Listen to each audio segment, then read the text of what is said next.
Sobrang thank you po sa lahat ng mga nagbigay at saka mga nagpabaon sa akin. So, hi guys! For today, papakita ko sa inyo kung ano yung laman ng maleta ko, kung ano yung mga nadala ko dito.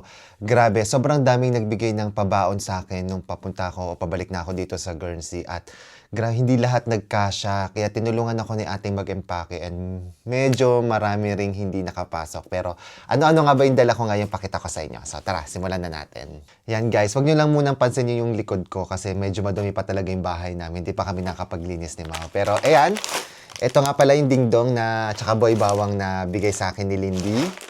Tapos binigyan din ako ni Ate Rose ng gata. Ayan.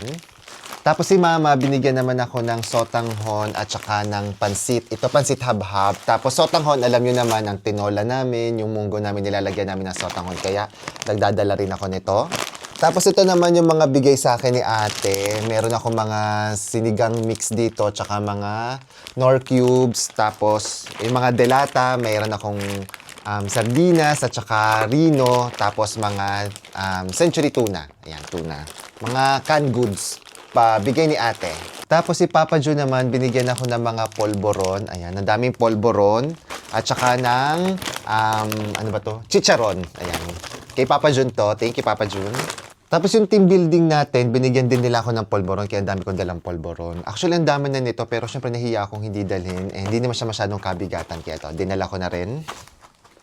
Pwede ko siya actually pampasalubong sa office. Yung mga office mates ko, bigyan ko sila ng mga polvoron, di ba? Tapos, ito pala yung Pande Manila na sardinas na bigay naman ni Kuya Jeff. Maraming nag-comment doon na baka daw mabasag. Hindi naman siya nabasag. 3 yung binigay niya, tapos yung isa nakain ko na kasi wala kaming pagkain dito. Ito yung kinain ko kagad. So, ayan. Hindi naman siya nabasag. Okay na okay naman siya. At saka masarap din. Masarap pala talaga siya. Tapos, ito naman yung mga goodies galing Japan from Ate Myla at saka Kuya Dabi. So, dinala ko rin siya dito sa Guernsey. Ayan. Tapos ito naman yung mga instant noodles, nagdala rin ako kasi nakakamiss kasi ito lalo na kapag nagkikrave ako. Pero wag po tayo laging kakain ito ha. Wag laging madalas. Paminsan-minsan lang. Ayan. Tapos ito, more chichirya pa na dala ko at saka mga kung ano-anong mga spices. Ayan. At syempre, hindi mawawala ang pabaon sa akin ni Kuya Ryan at saka ni David na Habibi Collagen. Ayan. Ang dami kong dinala ngayon. Actually, hindi pala ito madami. Konti lang to. Pero okay na to. At least meron ako maiinom at saka magagamit dito, di ba? So, ito na yung mga food. Tapos yung kabila naman, puro mga damit ito, tsaka mga kung ano-ano pa. Actually, hindi ko alam kasi si ate talaga yung nag-empake. Tingnan natin. Ayan pala. Bumili rin pala ako ng toothpaste. Kasi wala nitong ganitong toothpaste. Ito yung gusto kong toothpaste eh. So, bumibili ako, nagdadala ako nandito. Ito pa pala. More collagen, ayan. So, may mga skincare din tayo. Siyempre, kailangan nating alagaan ng mga skin natin. Kaya, hindi pwedeng mawala. Ito yung mga damit. Marami akong mga damit na dala dito kasi dinala ko siya kasi nga, ito yung mga bigay sa akin ni na Chris at saka ni Kiko. Diba? Ito binigyan ako ni Chris at Kiko nito. Tapos sina ate, saka sina China, sina Kuya Jeff, binigyan naman ako ng damit din na ganito. At si Uncle, nakita niyo yung vlog niya, binigyan niya ako ng 4 na t-shirt. So yun, dinala ko rin siya dito. Tapos nagdala rin ako ng mga sapatos, kung ano ng mga sapatos. Ayun, yun lahat laman nito, kaya medyo mabigat siya kasi ang dami talaga. Halos lahat pagkain at saka mga bigay. Wala po ako ditong mga gamit na yung dinala ko papuntang Pilipinas tapos inuwi ko rin pabalik dito. Pag pumapunta pa ako ng Pilipinas, wala pa akong dalang kadamit-damit doon kasi si Kuya Ryan, kung ano yung mga damit niya, yun yung ginagamit ko. Pinapahiram niya ako. Tapos pagbabalik ako dito, para empty yung aking luggage. Tapos pupunuin ko na to ng mga bigay sa akin. Actually ngayon, first time, parang halos lahat ng mga dala ko, puro mga pabaon sa akin. Ang daming nagbigay. At saka ang dami pang nagbigay sa akin, mga hindi ko nadala.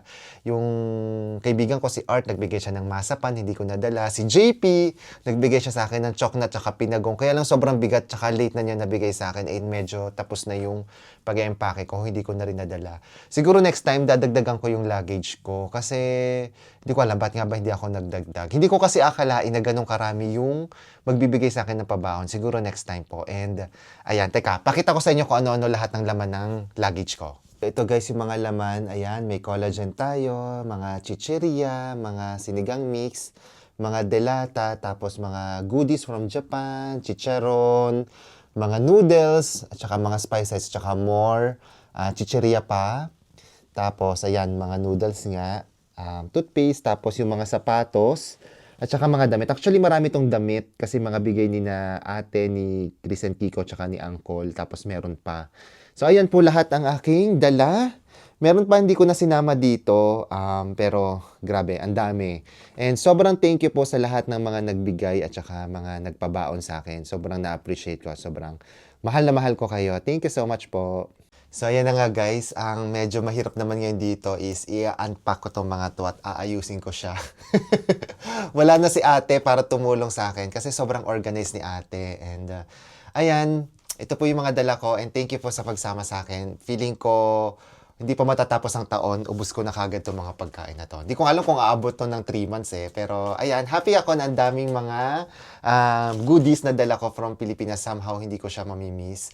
Kasi makakain ko pa rin dito yung mga kinakain ko sa Pilipinas, di ba? And ayun, medyo nakakalungkot na kailangan kong umalis ulit ng Pinas at saka mag-abroad. Pero kailangan ng lumaban at kailangan natin kumita ng pera. Di ba? Ayun pa, thank you po sa pagsama. Bye-bye!